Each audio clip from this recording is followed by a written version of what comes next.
بسم اللہ الرحمن الرحیم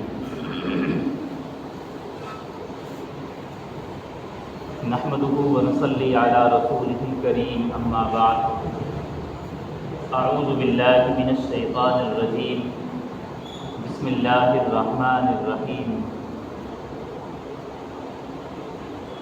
الذین یؤمنون بالغیب ویقیمون الصلاة ومما رزقناهم ينفقون وقال النبی صلی اللہ علیہ وسلم صلوا کما رأیتمونی اصلی او کما قال علیہ الصلاۃ والسلام۔ گزشتہ ہفتے نماز کے فضائل کے متعلق چند باتیں ذکر کی تھی۔ آج نماز کے مسائل، خاص طور پر فرائض اور واجبات کی تشریح کی جائے گی انشاءاللہ۔ لیکن اس سے پہلے یہ بات ہمیں یاد رکھنی چاہیے کہ جہاں نماز کی اتنی فضیلتیں قرآن اور احادیث میں وارد ہوئی ہیں، اتنی اہمیت نماز کی ذکر کی گئی کہ قیامت میں سب سے پہلے نماز کا حساب ہوگا، اور قرآن کریم کی اس آیت کے بیان کے مطابق الذین یؤمنون بالغیب ویقیمون الصلاۃ، کہ ایمان بالغیب یعنی عقائد کے صحیح ہونے کے بعد سب سے پہلے اگر کوئی ذمہ داری آتی ہے تو وہ نماز کے درست ہونے کی۔ اور اللہ کے نبی صلی اللہ علیہ وسلم نے فرمایا کہ اسلام کی بنیاد 5 چیزوں پر، پہلی چیز وہ بھی عقائد کی درستگی یعنی شہادت اللہ الہ الا اللہ، اللہ کے ایک ہونے کی گواہی دینا، اور جناب محمد الرسول اللہ صلی اللہ علیہ وسلم کے اللہ کا بندہ اور رسول ہونے کی گواہی دینا۔ اور اس گواہی کو دینے کے بعد، اس عقیدے کی درستگی کے بعد اگر اسلام کی بنیاد دوسرے نمبر پر کوئی چیز ذکر کی گئی تو نماز ہے۔ جب اس قدر اہمیت اور فضیلت نماز کی، اگر پھر نماز کے اوپر پابندی نہ کی جائے، نماز چھوڑ دی جائے، تو اس کی وعیدیں بھی قرآن اور احادیث میں بیان کی گئی ہیں۔ اللہ تعالیٰ نے قرآن کریم کے اندر بیان فرمایا ما سلککم فی سقر قالوا لم نک من المصلین ولم نک نطعم المسکین، کہ جنتی اور جہنمیوں کے آپس میں بات چیت ہوگی تو جنتی جہنمیوں سے پوچھیں گے کہ تم ہمارے ہی ساتھ رہنے والے، اٹھنے بیٹھنے والے، سب کچھ وہی عمل کرنے والے تھے، لیکن ایسا کیا ہوا ما سلککم فی سقر، کس چیز نے تمہیں جہنم میں داخل کر دیا، کس وجہ سے تمہیں جہنم میں آنا پڑے گا؟ وہ جو پہلا جواب دیں گے وہ یہ ہوگا لم نک من المصلین، ہم نماز نہیں پڑھتے تھے، ولم نک نطعم المسکین، ہم مسکینوں کا خیال نہیں رکھتے تھے، انہیں کھانا نہیں دیتے تھے۔ اس میں بھی جہنم میں داخل ہونے کی، جانے کی جو سب سے پہلی وجہ بیان کی گئی وہ یہی ہے لم نک من المصلین، ہم نماز نہیں پڑھتے تھے اس لیے جہنم میں آئے ہیں۔ اور یہ قرآن کریم کے اندر بیان کیا گیا کہ جہنم میں جانے کی وجہ، اور اللہ کے نبی صلی اللہ علیہ وسلم نے فرمایا من ترک الصلاۃ متعمدا فقد کفر، جس نے جان بوجھ کر نماز چھوڑی اس نے کافروں والا کام کیا۔ دوسری جگہ ارشاد فرمایا بین العبد و بین الکفر ترک الصلاۃ، کہ ایک مومن بندے کے اور کفر کے درمیان اگر کچھ فرق بچتا ہے تو وہ نماز چھوڑنے کا بچتا ہے۔ نماز پڑھ لی تو مومن بندہ ہے، نماز چھوڑ دی تو وہ کفر کے دائرے میں چلا گیا۔ حالانکہ فتویٰ اس بات پر نہیں ہے کہ ڈائریکٹ کافر ہو گیا، لیکن اس نے وہ کام کیا جو کافر کیا کرتے ہیں، اہل ایمان نہیں کیا کرتے۔ ہمارے معاشرے اور سماج کے اندر بھی کبھی کبھی آدمی کوئی کام غلط کر دیتا ہے، حالانکہ اس غلط کام کرنے کی وجہ سے اس کا ذات، مذہب، ایمان، دھرم نہیں بدلتا، لیکن پھر بھی ہم ایسے لفظ کہہ دیا کرتے ہیں۔ کوئی گندا کام کر دے ہم اس کے لیے عجیب لفظ استعمال کرتے ہیں، کہ کوئی آدمی بظاہر سب کچھ پاک ہو لیکن اس طرح کے غلط الفاظ استعمال کر دے، گندی باتیں کہہ دے، اسے کہہ کر چلتے ہیں کہ ناپاک کہیں کا، حالانکہ وہ ناپاک نہیں ہے، لیکن پاک آدمی سے اس بات کی توقع اور امید نہیں کہ وہ ایسے لفظ استعمال کرتا۔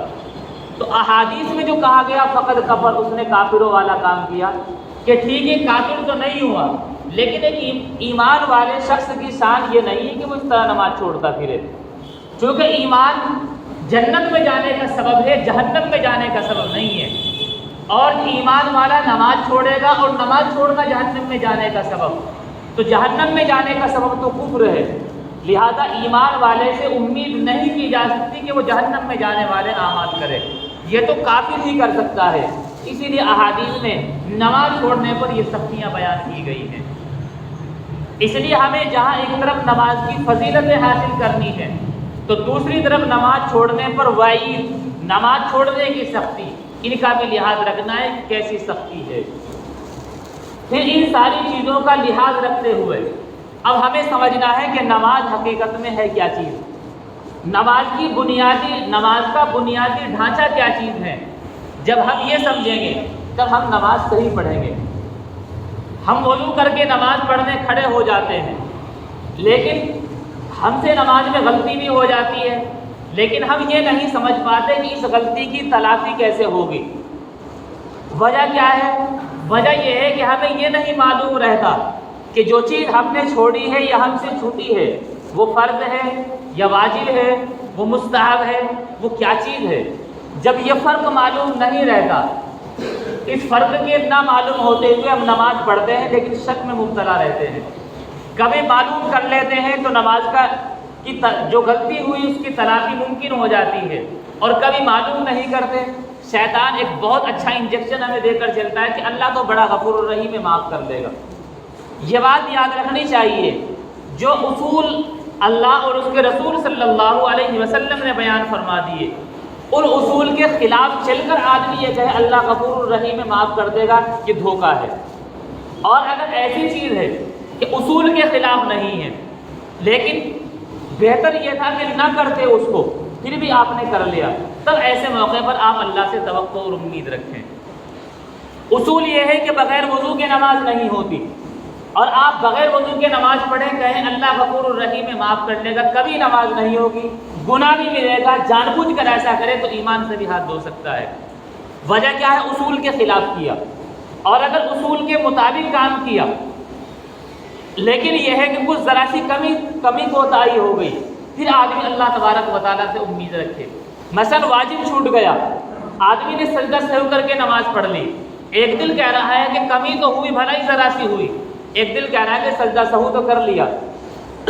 ایسے موقع پر جب سجدہ سہو کر لیا، اب امید کی جائے کہ اللہ تعالیٰ اب جو کمی کی تلافی ہوگی اس کے ساتھ معاف کر دے گا اور نماز ایسے قبول کی جائے گی۔ تو پہلی بات ذہن میں یہی رہنی چاہیے کہ اصول کے خلاف کام کر کے پھر آدمی یہ توقع رکھے کہ اللہ معاف کر دے گا، غفور الرحیم ہے، تو یہ دھوکہ ہے۔ بہرحال ہمیں سمجھنی وہ چیزیں ہیں کہ ہم نماز میں کرتے تو ہیں، لیکن ان چیزوں کی حیثیت فرض کی ہے یا واجب کی ہے، ان چیزوں کے فرق کو سمجھنا ہے۔ اور یہ فرق اس لیے سمجھنا ہے، اگر نماز میں فرض چاہے جان بوجھ کر آدمی چھوڑے یا بھولے سے چھوٹ جائے تو نماز نہیں ہوتی، اور اگر وہ فرض نہیں بلکہ واجب ہے تو اگر جان بوجھ کر نماز کا واجب چھوڑ دے تو نماز نہیں ہوگی، اور اگر بھولے سے غلطی سے وہ واجب چھوٹ جائے تو سجدہ سہو کرنے سے نماز درست ہو جائے گی۔ نماز کے وہ فرائض جو نماز کے اندر بنیادی حیثیت رکھتے ہیں کہ ان کے بغیر نماز ہوگی ہی نہیں، چاہے جان بوجھ کر چھوڑے یا بھولے سے وہ چھوٹیں، وہ فرائض، ان میں 7 فرائض وہ ہیں جن کا نماز سے پہلے یعنی نماز کے شروع کرنے سے پہلے ان کا کر لینا فرض ہے، ضروری ہے۔ وہ 6 فرائض کیا ہیں؟ سب سے پہلی چیز ہے بدن کا پاک ہونا۔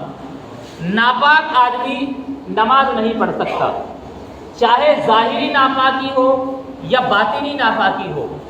ظاہری ناپاکی یہ ہے کہ آدمی کے جسم پر گندگی نظر آ رہی ہے، راستے میں جا رہا تھا، ناپاک پانی کی پیشاب کی چھینٹیں لگ گئی تو یہ بدن ظاہری ناپاک ہے، اس کا دھلنا ضروری۔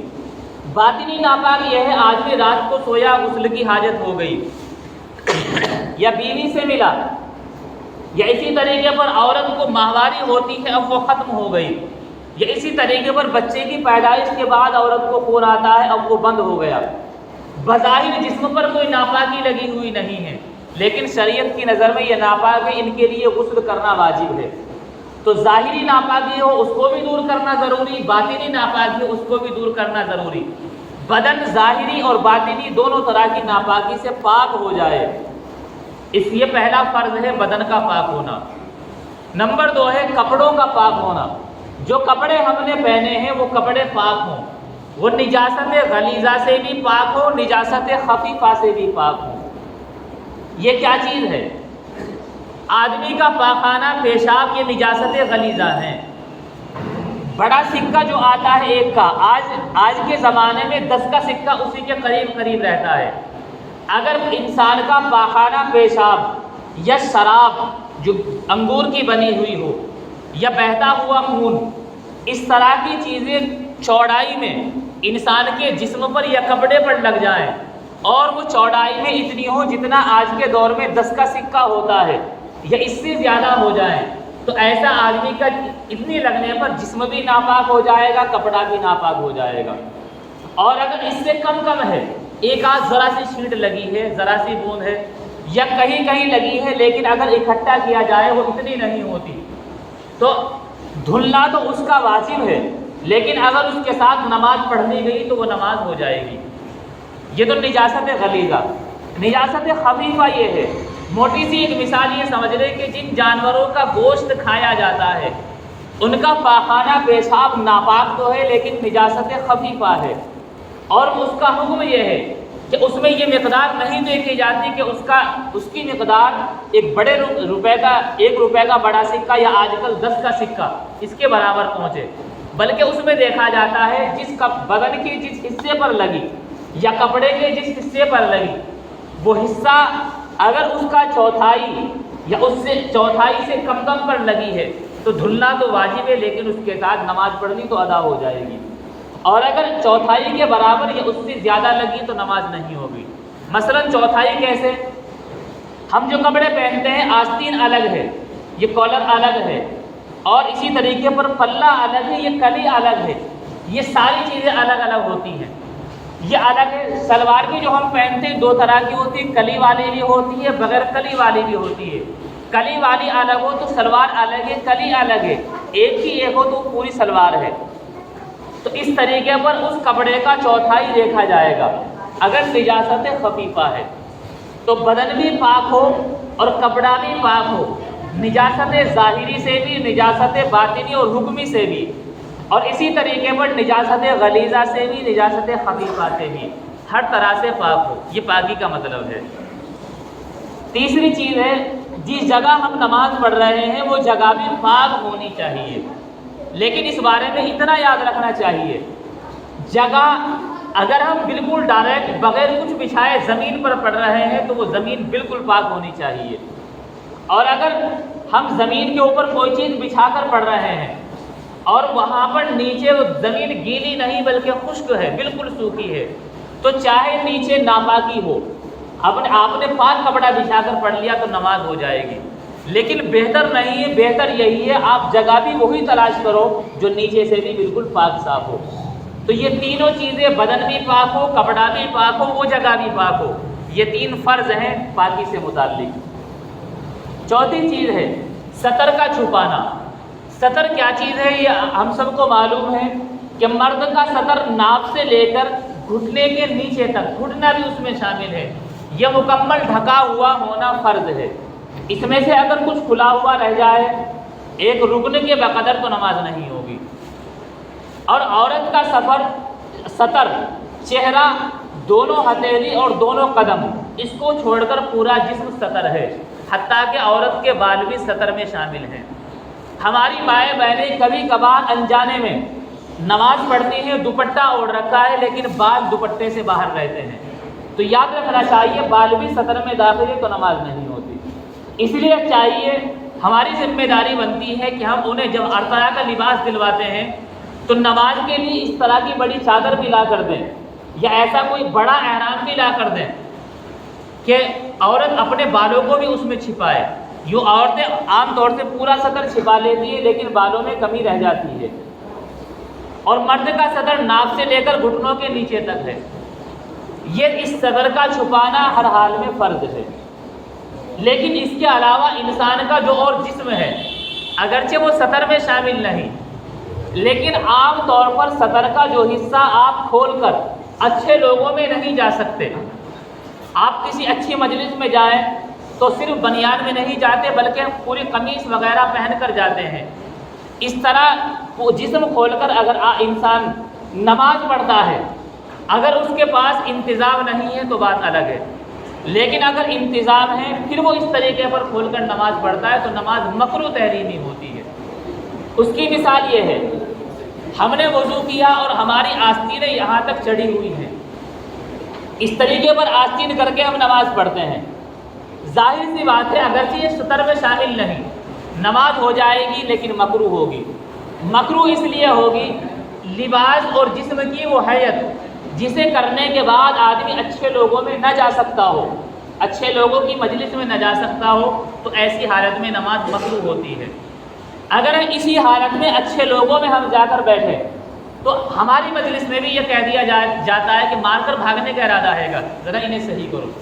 تو جب ہماری مجلس میں اس کا لحاظ رکھا جاتا ہے تو ہم تو احکم الحاکمین اس بڑی ذات کے سامنے ہیں، تو ہم کو اس کے سامنے تو اور بھی ادباً اور اچھا لباس پہن کر کھڑا ہونا چاہیے۔ تو سطر کا چھپانا مرد کے لیے ناف سے گھٹنوں تک تو ہر حال میں فرض ہے، لیکن اس والے سطر کا جو اور جسم کا حصہ عام حالت میں کھلا رکھنے کو بہتر نہیں سمجھتے تو اس کو بھی چھپا لینا چاہیے، ورنہ نماز مکروہ ہوگی۔ اس سطر میں ایک چیز اور شامل ہے، آج کل جو نوجوانوں کا لباس چل رہا ہے، غیروں کی دیکھا دیکھی، فیشن کی مارا ماری، یا تو ایسا پہنتے ہیں کہ شرٹ تھوڑی سی اونچی، پینٹ تھوڑی سی نیچی، یا ایسا رہتا ہے کہ جیسا کہ آدمی گرا ہو اور یہ گھس گئی ہو، وہ کچھ نہ کچھ کہیں کہیں سے پھٹا رہتا ہے، چونکہ یہ اگر وہ گھٹنوں سے اوپر کھلا ہوا ہے، گھٹنوں سے اوپر کھلا ہوا ہے تو اور ایک رکن کے برابر کھلا رہ گیا تو نماز نہیں ہوگی۔ اور اگر شرٹ اونچی اور پینٹ تھوڑی سی نیچی سجدے کی حالت میں ہے تو اس بارے میں یہ تفصیل جاننی چاہیے۔ اگر انسان کا کوئی عضو ایک رکن کے برابر کھلا رہا، عضو کا چوتھائی حصہ بھی کھلا رہا ایک رکن کے برابر، تو نماز نہیں ہوگی، سطر کھلا ہوا مانا جائے گا۔ اور اگر اس سے کم ہے، چوتھائی سے کم ہے، تو نماز مکروہ ہوگی لیکن ہو جائے گی۔ جو آج کل لباس پہنتے ہیں اس میں یاد رکھنا چاہیے، اگر وہ بیچ میں سے کٹا ہوا ہے وہ شرٹ، جیسے سفاری سوٹ میں ہوتی ہے، اور پھر کمر نظر آ رہی ہے لمبائی میں، تو اس کا مطلب یہ ہے کہ چوتھائی آدمی کی کمر نظر آ رہی ہے، نماز نہیں ہوگی، چونکہ سطر کا چوتھائی ایک رکن کی برابر مثلا سجدے کی حالت میں کھلا رہا۔ لیکن اگر وہ چوڑائی میں ہے، جیسے سجدے میں ہلکی سی پینٹ نیچے ہو گئی، ہلکی سی شرٹ اوپر ہو گئی، تو چونکہ چوڑائی میں ہے نماز تو ہو جائے گی لیکن مکروہ تحریمی ہوگی۔ تو اس لیے سطر میں یہ ساری چیزیں شامل ہیں، اس کا لحاظ رکھنا چاہیے۔ تو چوتھی چیز سطر کا چھپانا۔ پانچویں چیز ہے نماز کا وقت ہونا۔ وقت ہونے سے پہلے نماز پڑھنا نماز ہوگی ہی نہیں، اور وقت گزرنے کے بعد نماز پڑھیں گے تو وہ قضا کہلائے گی، ادا نہیں۔ اللہ تعالیٰ نے جو نماز کے اوپر ثواب اور انعامات کا وعدہ رکھا ہے وہ ادا نماز کے اوپر رکھا ہے، اور جان بوجھ کر قضا کر لینا اس پر تو اور سخت وعیدیں آئی ہیں۔ اس لیے نماز کا صحیح وقت ہو، وقت سے پہلے تو نماز ہوگی ہی نہیں، چاہے کتنے سلیقے سے پڑھ لی جائے وہ ہوگی ہی نہیں۔ تو نماز کا وقت ہو یہ بھی فرض ہے۔ اوقات الحمدللہ ہم سب کو معلوم ہی ہے کہ فجر کا کیا وقت رہتا ہے، عموماً ظہر کا کیا رہتا ہے، عصر کا، مغرب کا، عشاء کا۔ نمبر 6 قبلہ رو کھڑے ہونا، ہمارا سینہ اس کی سمت قبلہ ہو۔ اس میں یہ مسئلہ یاد رکھنا چاہیے، اگر انسان خانہ کعبہ کے بالکل سامنے کھڑا ہوا ہے تو خانہ کعبہ ناک کی سیدھ میں ہونا چاہیے بالکل، اگر ہلکا سا بھی ادھر ادھر ہو گیا تو نماز نہیں ہوگی۔ لیکن اگر نمازی کے اور خانہ کعبہ کے بیچ میں کوئی پردہ حائل ہے، کوئی دیوار ہے، جیسے ہم ہیں، ہمارے یہاں خانہ کعبہ بیچ میں ہزاروں لاکھوں پردے حائل ہیں، ہم کو نظر ہی نہیں آتا، تو اب ہمیں خانہ کعبہ کی سمت کھڑے ہونے ضروری ہے، خانہ کعبہ کی سمت۔ اور سمت کیسے ہوتی ہے؟ الحمدللہ آپ پڑھے لکھے اس بات کو سمجھتے ہیں، سمت اس ڈائریکشن کو کہتے ہیں۔ 90 ڈگری اگر آدمی بدل جائے تو بالکل سمت بدل جائے گی، اور 45 ڈگری میں آدمی بالکل 45 ڈگری سے کم میں سمت وہی رہتی ہے۔ مثلا ہماری سمت ادھر ہے، اگر ہلکا پھلکا، دیکھو جان بوجھ کر نہیں کرنا چاہیے، کوشش تو یہی کرنی چاہیے، اگر آدمی بھولے سے یا غلطی سے ہلکا پھلکا ادھر ادھر بھی ہو جائے تو نماز ہو جائے گی، چونکہ سمت وہی ہے۔ ہم کہیں بھی کھڑے ہوں اور آدمی کہے کہ ذرا ادھر کو رک کر لینا، اگر آدمی ہلکا سا ادھر بھی ہو جائے تو سمت تو وہی رہتی ہے۔ آدمی کہتے ہیں کہ تیرے مکان کی طرف میں کھڑا ہوا تھا، ادھر کو رک کر کے کھڑا تھا، یہ ضروری نہیں کہ اس کی ناک بالکل مکان بیچ میں کوئی ہلکا سا ادھر ادھر نہیں تھا، سمت ہونی چاہیے۔ تو خانہ کعبہ میں جب ہم قبلہ رو کھڑے ہوں تو سمت ضروری ہے، اس کو یہی فرض ہے قبلہ رو کھڑا ہونا۔ ساتویں چیز ہے نیت کرنا، ساتواں فرض۔ نیت حقیقت میں دل کے ارادے کا نام ہے، دل میں ہمارے نیت ہو، پختہ ارادہ ہو کہ میں فلاں وقت کی فرض یا نفل نماز پڑھ رہا ہوں، یہ نیت ضروری ہے۔ لیکن زبان سے نیت کر لینا یہ مستحب ہے، بہتر ہے، کیونکہ جب آدمی عام طور سے زبان سے بولتا ہے تو دل بھی ادھر زیادہ متوجہ ہوتا ہے۔ تو یہ 7 فرض ہیں جو نماز شروع کرنے سے پہلے ضروری ہیں۔ 6 فرض وہ ہیں جو نماز کے اندر کرنے ہیں، بعض علماء کے نزدیک اس میں 7 فرض ہیں۔ پہلی چیز ہے تکبیر تحریمہ، نماز کو شروع کرنے سے پہلے جب اللہ اکبر کہتے ہیں ہاتھ اٹھا کر باندھتے ہی تکبیر تحریمہ کہنا فرض ہے۔ اگر آدمی نے یہ نہیں کہی تو نماز نہیں ہوگی۔ کچھ حالتیں ایسی ہوتی ہیں آدمی شک میں پڑ جاتا ہے کہ تکبیر تحریمہ ہوئی یا نہیں ہوئی، تو یاد رکھنا چاہیے پھر نماز نہیں ہوگی۔ مثلا امام صاحب رکوع میں ہیں، آپ نے جلدی وضو کی، دوڑے آئے اللہ اکبر، ایک ہی اللہ اکبر کہا سیدھے رکوع میں چلے گئے تو نماز نہیں ہوگی، چونکہ آپ نے رکوع میں جاتے ہوئے اللہ اکبر کہا ہے تو یہ رکوع کی تکبیر ہوئی، نہ کہ تکبیر تحریمہ۔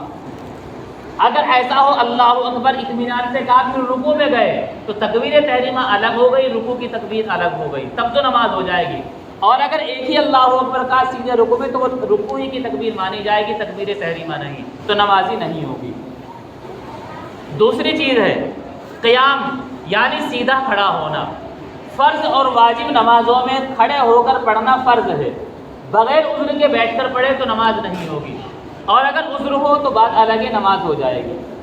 اور سنت غیر مؤکدہ، اسی طریقے پر نفل، ان نمازوں میں اگر آدمی جان بوجھ کر بھی بیٹھ کر پڑھے تو نماز تو ہو جائے گی لیکن ثواب آدھا ملے گا۔ اور اگر آدمی عذر کی حالت میں بیٹھے تو جب فرض اور واجب عذر کی حالت میں بیٹھ کر ہو جاتے ہیں تو یہ نماز بھی ہو جائے گی۔ تیسری چیز ہے قرأت کرنا، یعنی قرآن کریم کا جو بھی حصہ پڑھنا، جو بھی ہمارے یاد ہو وہ پڑھ لینا چاہیے، کچھ بھی ہو۔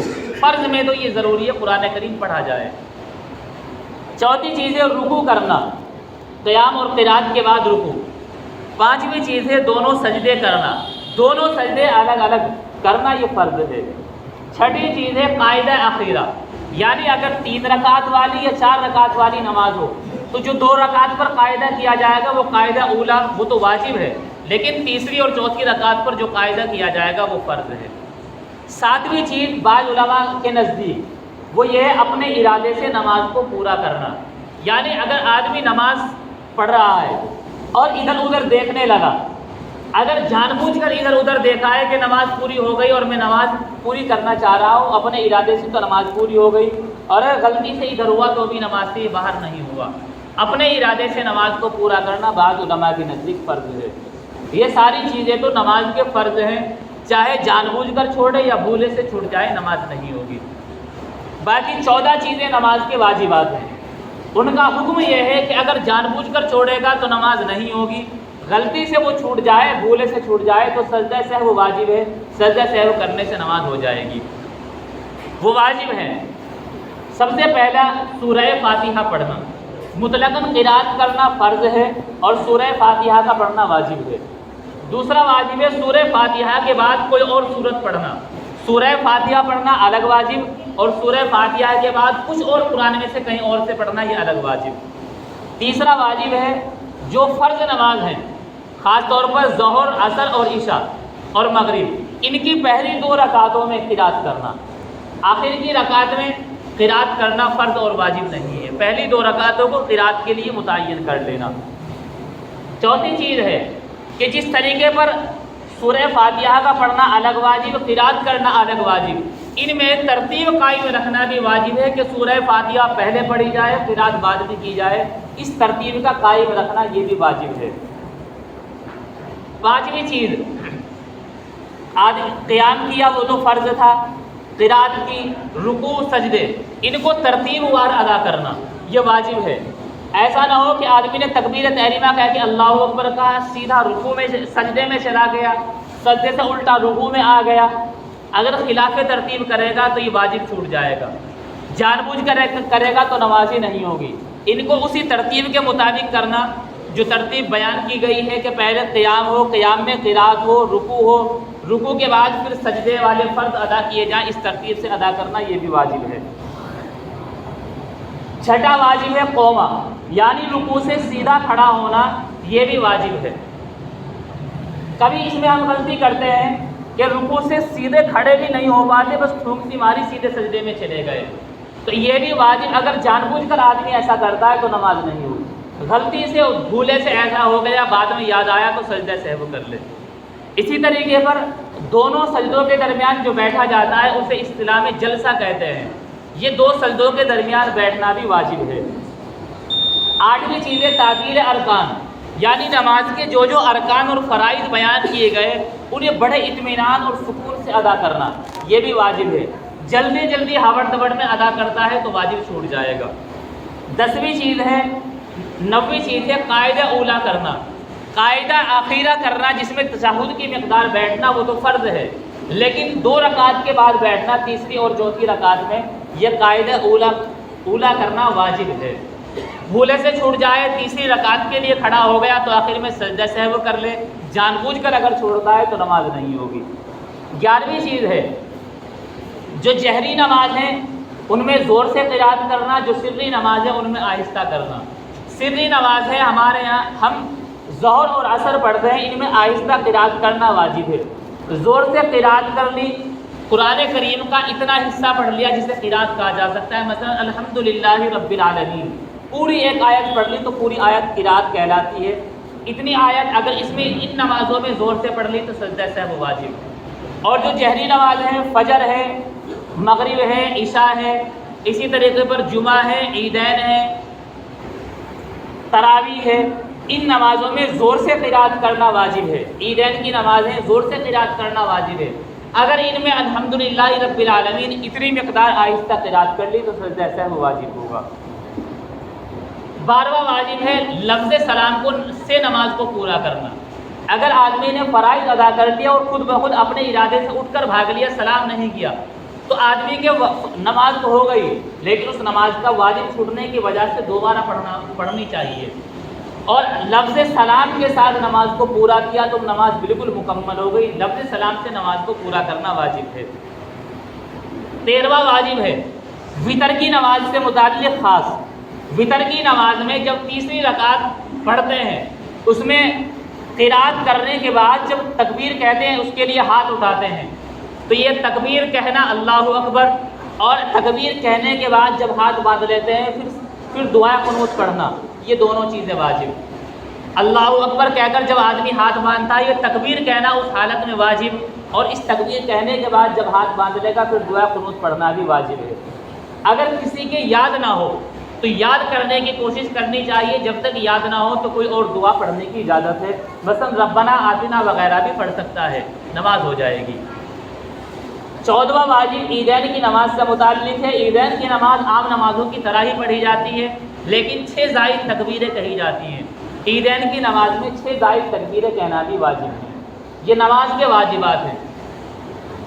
نماز کے فرائض اور واجبات کا حکم وہی ہے کہ فرائض جان بوجھ کر چھوڑے یا بھولے سے چھوٹے ایک بھی تو نماز نہیں ہوگی، دوبارہ لوٹائے جائیں گے، اور واجب جان بوجھ کر چھوڑ دے تو نماز نہیں ہوئی، اور اگر غلطی سے چھوٹ گیا کوئی واجب تو سجدہ سہو کرنا ضروری ہے، نماز ہو جائے گی، اور اگر سجدہ سہو نہیں کیا اور نماز کا وقت باقی ہے تو بھی نماز کو لوٹایا جائے گا، واجب الاعادہ ہوگی۔ یہ فرائض اور واجب یاد کرنا ضروری ہے تاکہ ہماری نماز درست ہو۔ اسی کے پیش نظر یہ فرائض اور واجبات اور نماز کی سنتیں ہندی زبان میں لکھی ہوئی ہمارے پاس موجود ہیں، کوشش کریں کہ ہم یاد کریں۔ جو حضرات چاہیں نماز کے بعد یہاں سے چھوٹا سا کتاب سا ہے جیب میں رکھنے کا، اپنے پاس رکھ لیں، جب بھی جہاں بھی موقع ملے نماز کی ان فرائض اور واجبات سنتوں کو یاد کر لیں۔ اللہ تعالیٰ عمل کی توفیق عطا فرمائے۔ وآخر دعوانا الحمد للہ رب العالمین۔